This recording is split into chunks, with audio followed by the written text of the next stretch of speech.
At the 11th hour, the White House and Ottawa drew back the threat of tariffs and retaliatory tariffs after leaders of both countries were able to strike a deal where Canada is going to spend $1.3 billion on securing its border with the United States, appoint a fentanyl czar who's going to oversee Canada's operations to counter its fentanyl crisis, listing Mexican cartels as foreign terrorist organizations, and signing an intelligence directive that's going to govern how Canada deals with intelligence around organized crime.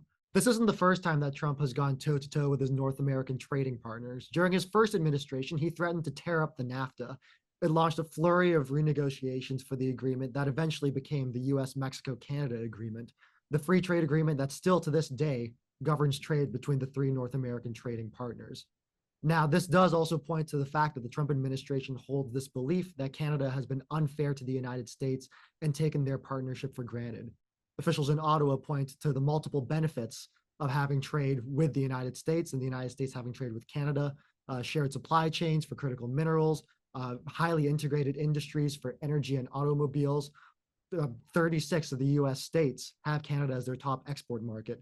The two economies are highly linked, raising fears of what a tariff spike and trade war would do to the North American economy. Now, it's not entirely clear what the White House is asking for from their colleagues in Ottawa, but some things that have been publicly said are that the president wants more American bank access to the Canadian market. He's railed on Canada publicly for their laggard defense spending. Canada is one of very few NATO partners now that does not meet the 2% of GDP spending requirement. He's also complained about the United States' trade deficit with Canada, something that's pushed over the edge by the amount of oil and energy that the United States imports from Canadian producers. So in 30 days, Canada may or may not have tariffs placed back on them. It's going to depend on how these negotiations over a new economic deal go. But this isn't the only thing on the Canada-US trade plate right now. USMCA review is scheduled for 2026. And judging by how these tariff negotiations have gone, it's going to be a contentious time for North American trade.